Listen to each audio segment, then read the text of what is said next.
Hello everyone, my name is Mekkah, and you're watching the next chapter of my Fire Emblem Thracia 776 Iron Man playthrough. We're almost at the end, chapter 23. Let's get right to it. Palace of Evil. Kind of a weird title considering we're not actually fighting in the palace yet. This is the chapter right before. But it's just one more sign that we are getting closer. Now watch this text closely because it skips pretty quickly. I know that was pretty hard to read. But I'm sure you get the idea of it. We're almost in Manster. In fact, that castle you're gonna see right there on the map, that's Manster. Oh, I like how the overview kind of skips over it. Well, you're gonna see it shortly anyway. So, before I talk about anything else, we should address the elephant in the room, the most important unit in all of FE5, and that's this guy. His label is just Manster, but he's actually the Penta X General, and he is really amazing and really powerful. And I wish you could recruit him, because, you know, look at that. He has 17 strength, he's 20 defense, he's heavy as shit, 17 build. But most importantly, he has 5 different axes and a vulnerary. It's like he knew that Tina is on your army and ready to thief staff away your stuff. Like, I think there's more enemies that are prepared for Tina in this way by carrying so many weapons, but this guy really doesn't want to be left without a weapon. He is effective against like every single class ever. With the hammer and the halberd, he can poison you, he can crit you, or he can just kill you straight up with the master axe, like people have done to my units many times by now. But actually the most important aspect for like gameplay reasons is charisma, which he has to support the ballistas that he starts near. Which I think is just another cool thing that Thracia does. Occasionally. It doesn't do it very often, but it is pretty clever that they put just a really hard to kill unit near a bunch of ballistas. Now this is not going to be a big concern to us because we're not actually playing the chapter straight up, but I don't know. That guy is just such a meme. Anyway, let's talk about the units I'm bringing. So I've got Leif, Lara, Tina, Sarah, Orson, Xavier, Amelda, Ralph, Owen, Selfina, Siram, Safi, Finn, Fergus, Hicks, and Carry On. Again, most of them not very relevant. I think like half of them are relevant. But I just want to give myself the most possible options in the next 2 chapters by screwing around with the deployment order. So that's why I'm deploying a lot of useless units. Lenoan is fatigued, as I said last chapter, I think. And Sloof has like 14 fatigue, so he's also deserving of some rest. And I'm glad to give it to him, because I don't really need that many warpers for this one. It's not very complicated. What else is there to talk about this chapter? Well, I don't know, let's watch some story, and then we'll go in depth.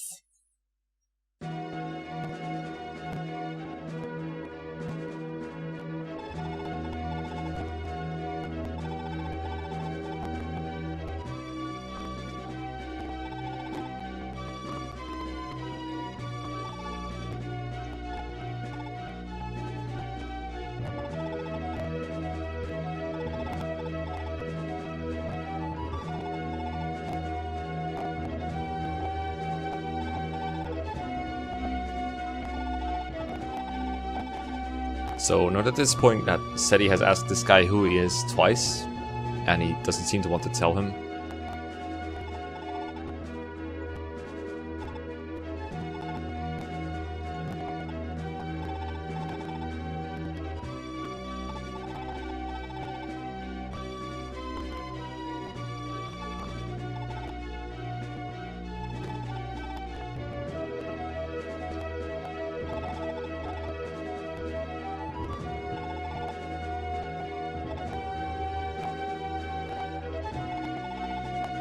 And then he asks, hey, what's your name? It's like a different way of asking him who he is. And he gives him this answer, which is probably the most incriminating thing. Well, not the most incriminating thing, but it's like, if you're gonna tell him this, why not just straight up answer his questions to begin with? Fire of justice. I actually suspect that this is another In America thing that was kind of hidden in there, because it skips over it really quickly.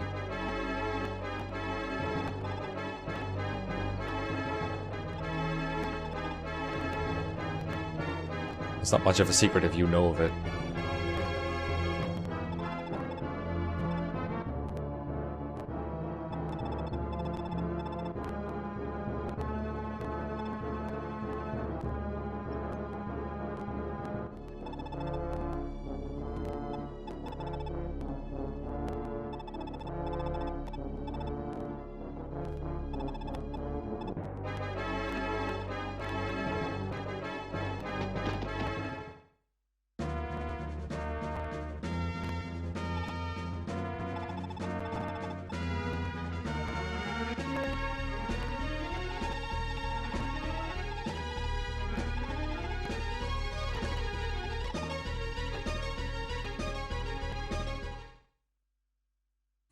Okay, so no we don't. We don't have to help the kids at all actually.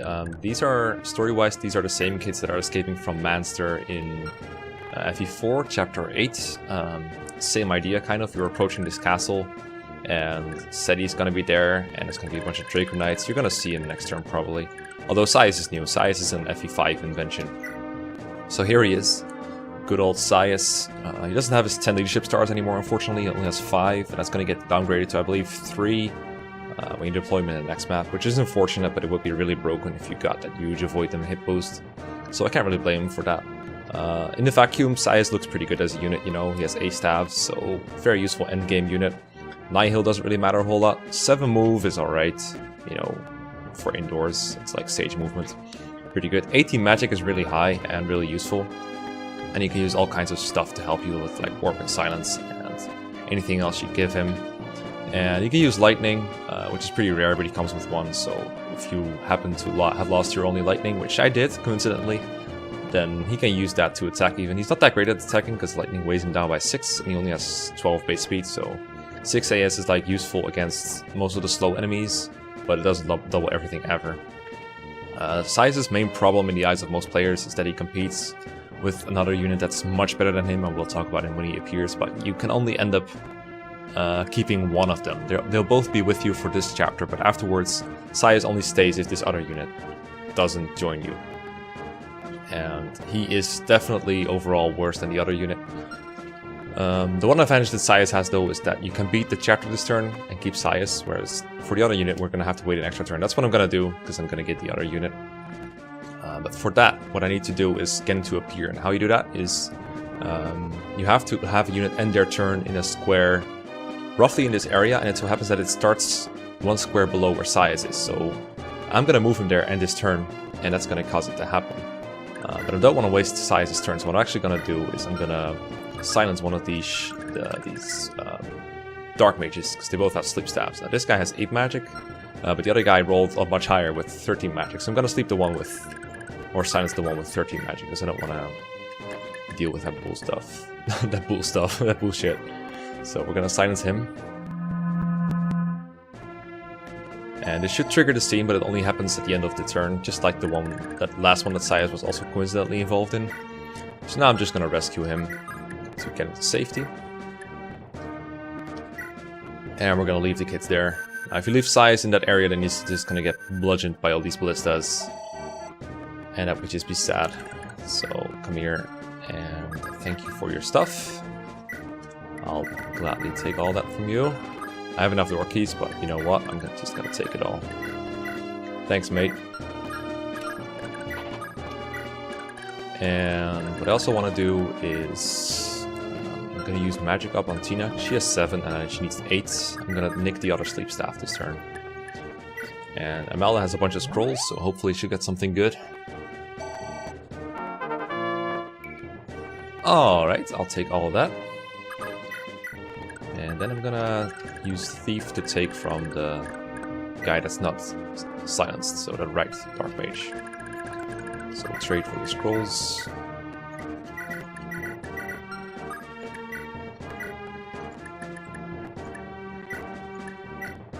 And that way we shouldn't be getting slapped this turn. If he dodges, I can use Laura to go again. And if he dodges again, I would just silence him with some other staff user on my team. Not what I was hoping for. I was hoping to get skill, but I'll take it. And she now has C staff, so she can use physics with her 14 magic, I guess, if she's magic upped. And no one else really has to do anything. I consider taking the fire sword with Tina instead on this guy, because I actually want the fire sword, but I get one next chapter for free. I don't think I'll be needing 2, so I'm actually gonna leave it be. But I might want to repair the thief staff anyway, because it's gonna be pretty nice next chapter. I could actually, yeah, I think I'm gonna use the thief staff again next turn on the other Dark Mage. Because next turn I want to use Laura for something I have to do anyway, so we might as well do this now. So we'll get the other sleep staff. So I didn't really need to silence that guy, but I have enough silence users overall. Okay, he dodged as well. That's okay, we have another shot next turn.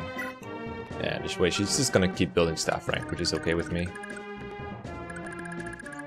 And now the silence didn't go to waste. So hopefully we should be seeing the cutscene now. There we go. There's the wind hero, Seti. Unlike Saiz, he's not hesitant at all about showing who he is and what he can do. The mage that smites evil.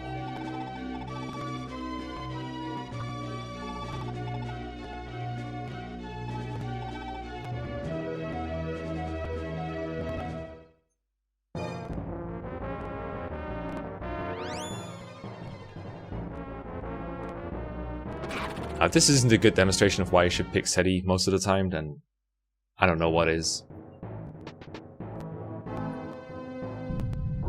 Oh, I never knew that guy would move and suicide, but I guess because he doesn't have a sleep staff, this is what he likes to do. Alright. Totally A-okay with me.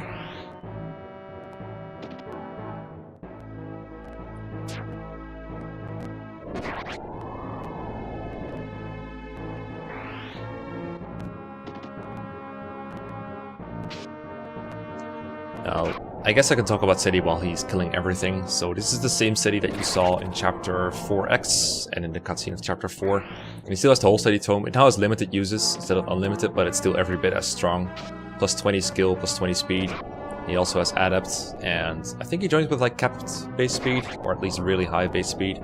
So Seti is, barring some insane luck, is always going to kill whatever he attacks unless he has like a bunch of 99 misses and no crits and no adept procs or anything.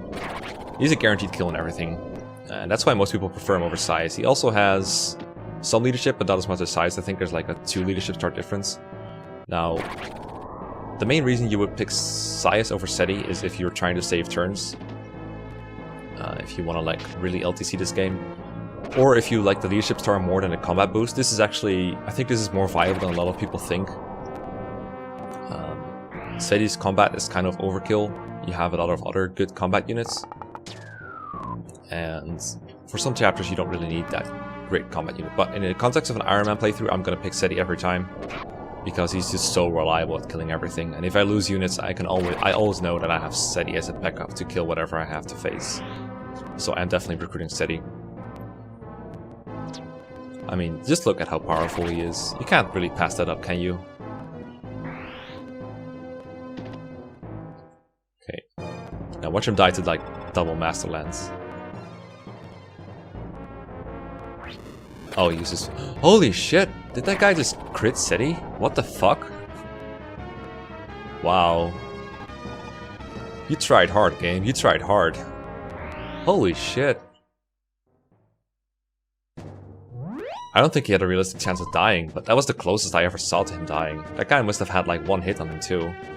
Well, actually, Fire, it does have weapon triangle over wind, but it's only 5%. But he's on a fucking throne, dude. Like, look at how much avoid he has. It's 103 avoid. Because, you know, he has 16 base speed apparently. I guess I'll go over him real quick. Slightly lower magic in size, but still really good at 17, and the whole set he has 20 might, so he has massive attack. He 2-hit KOs without even considering like crits and everything. I forgot what his pursuit critical is, but just look at him. And he has 8 move too, like 1 more than Saiz. How much more do you want him to be good? Even has 8 light magic. I know why they gave him a B in Thunder. I guess they didn't want him to use bolting. You can steal Meteor if you want to. But holy god. I can't believe how close he came. Like, I think if he got hit by... I don't know, how much does this guy do? 30 damage? This guy would do like 11 damage to him. He could have died if he got hit, actually. Wow. That's so gross. Or what if this guy like crit him with the Killer Lance? God damn. At least I would have had Saiz still. Anyway, this guy's 13 magic. I hope Tina can still thief from him. If not, I might have to magic up her again. Let's see, yeah, it just straight up skips over, so I should have actually thieved from him turn 1. That leaves me with 1 last magic up, but it's alright. We'll try again. I have like 2 of these total, so it's not a big deal. I do want as many sleep stats as I can get though. It's really powerful. These houses are like worthless, by the way. They only give like info. I'll show you.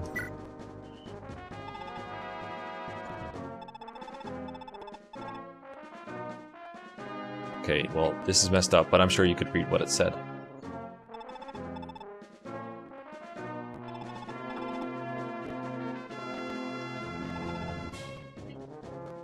fairly ancient tale.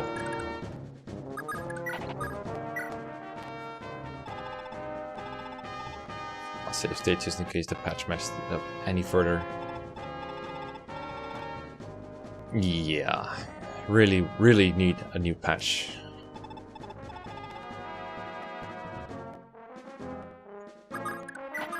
These houses actually have some things, like I think the best thing there is a physic, but I have so many useless physic lying around, I'm not going to waste a warp. Anyway, let's try to get that sleep staff. If we don't, I'm going to be a little bit annoyed.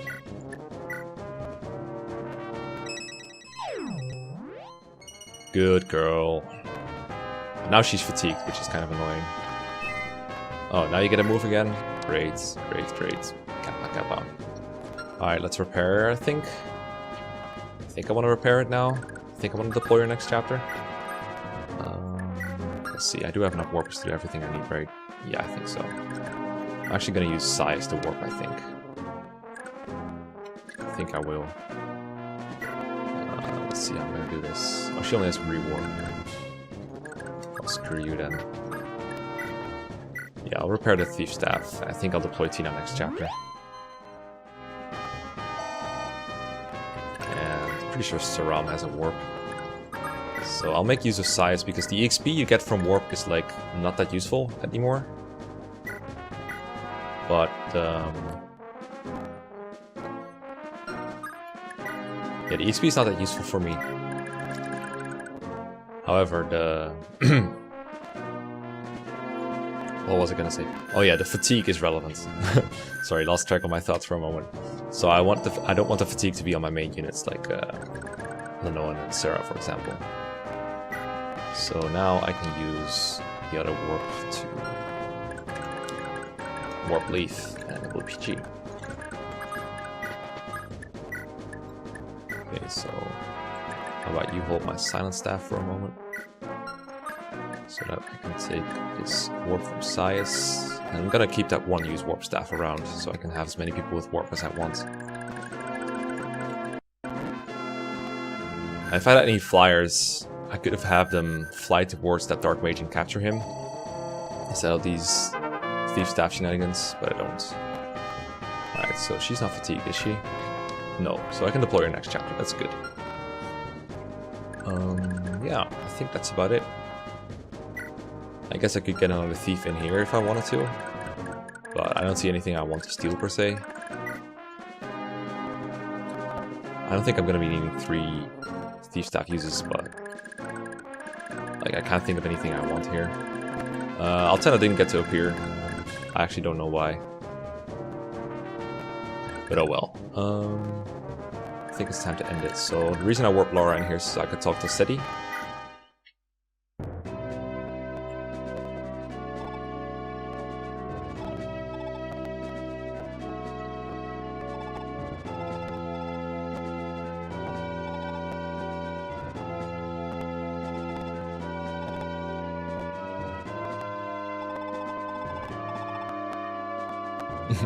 Rip Karen.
No.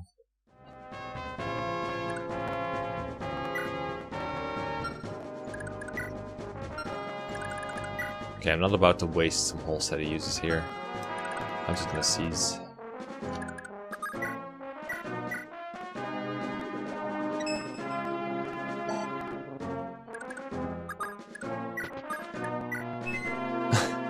Seti, please, calm down.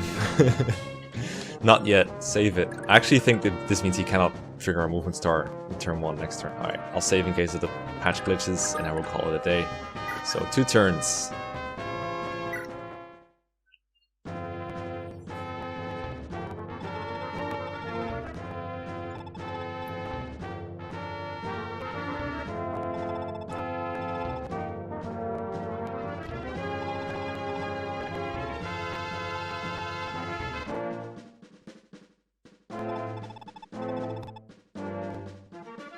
And we get the Blaggy Sword.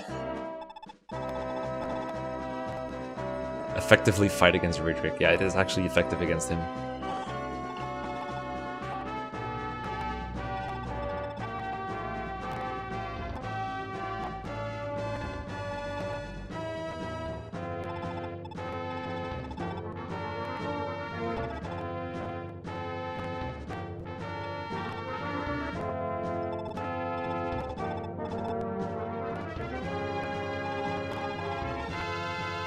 Yeah, so if you don't recruit Seti, then he says he will stay.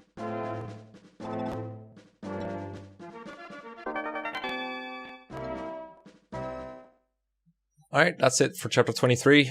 Now join me next time for chapter 24, The Baron in Black.